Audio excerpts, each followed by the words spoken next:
Bismillahirrahmanirrahim. Assalamualaikum warahmatullahi wabarakatuh. Ikhwani fillah rahimakumullah. Kali ini saya akan menjelaskan tentang tahapan ar-ruqyatus syar'iyyah. Tahapan yang pertama sudah saya bahas, yaitu qawaidur ruqyah, yaitu landasan ruqyah, pondasi ruqyah, yaitu diantaranya adalah keikhlasan. Yang kedua, bagi rekan-rekan yang ingin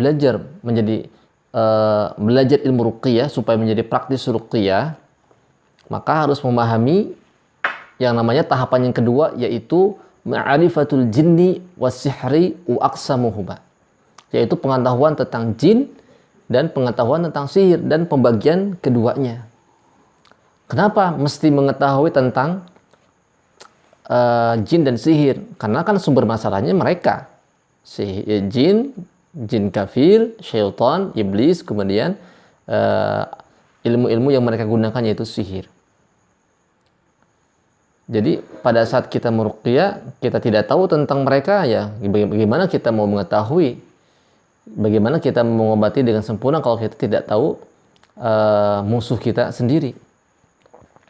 Kan kalau kita perang harus tahu kan, andai kata kita ini perang, umat Islam perang dengan musuh-musuh Allah, ketika ingin berhasil perangnya, ingin menang perangnya, ingin menang pada saat kita perang, ya mesti kita mengetahui tentang seluk-beluk sihir, seluk-beluk musuh kita, karakternya, jumlah pasukannya berapa, senjatanya digunakan seperti apa strateginya, kemudian tenaga ataupun benda-benda peralatan canggih apa yang mereka gunakan, supaya kita bisa mengukur sejauh mana kekuatan dia. Sama pada saat kita meruqyah, kita akan berhadapan dengan musuh-musuh Allah yang tak terlihat. Mereka menggunakan senjata-senjata, strategi-strategi yang mereka gunakan. Kita harus paham karakter mereka, strategi mereka gimana, alat yang mereka gunakan seperti apa. Makanya penting pada tahapan ini adalah peruqyah mesti mengetahui tentang pembahasan ini.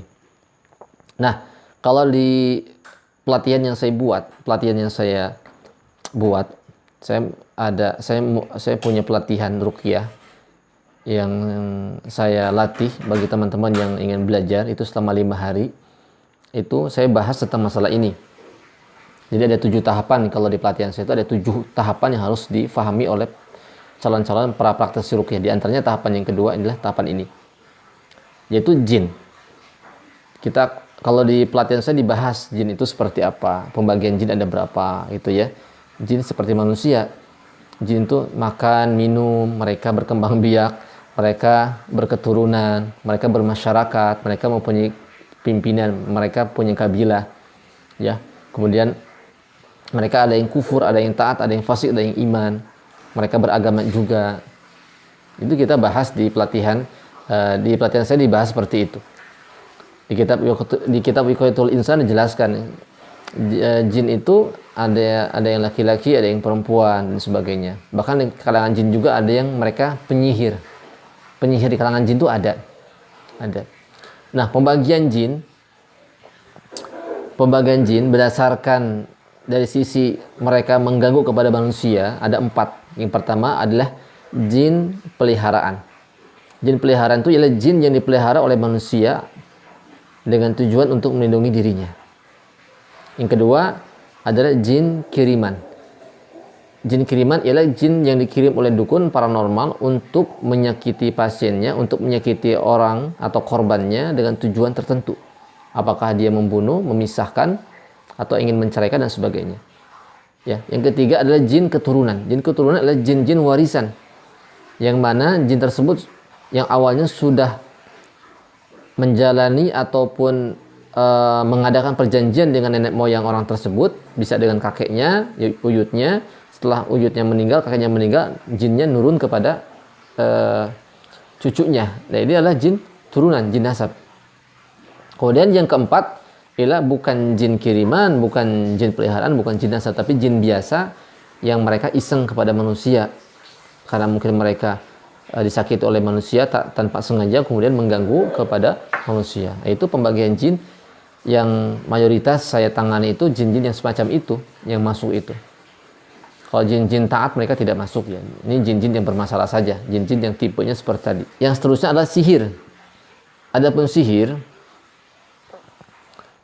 sihir itu ialah kalau kata Imam Ibnu Qudamah, sihir itu merupakan jampi, ya, jampi, kemudian mantra-mantra, baik mantra secara jampi secara tulisan, kemudian tulisan, ucapan, ataupun berbentuk pekerjaan yang ditujukan untuk yang hendak disihirnya. Dan sihir ini berbagai macam, bisa menyerang akal, bisa menyerang hati, dan juga bisa menyerang fisik. Nah, kata Al-Imam Qudamah, sihir itu ada 4 ya. Dilihat dari sisi definisinya, kata Imam Qudamah, sihir itu ada 4. Yang pertama ada sihir yang difungsikan untuk membunuh, yaktul, untuk membunuh. Yang kedua, sihir pemisah, tafrik, tujuannya untuk memisahkan istri dan suaminya. Yang ketiga ialah sihir mani', sihir penghalang, dengan tujuan ketika si suami ingin mencampur istrinya itu terhalang sehingga dia tidak bisa ya mencampuri istri dan suaminya atau suami kepada istrinya.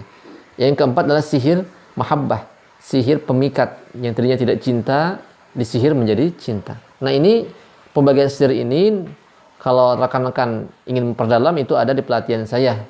Saya jelaskan secara mendetail tentang pembagian sihir, tentang pengetahuan sihirnya, tentang pembagian jin dan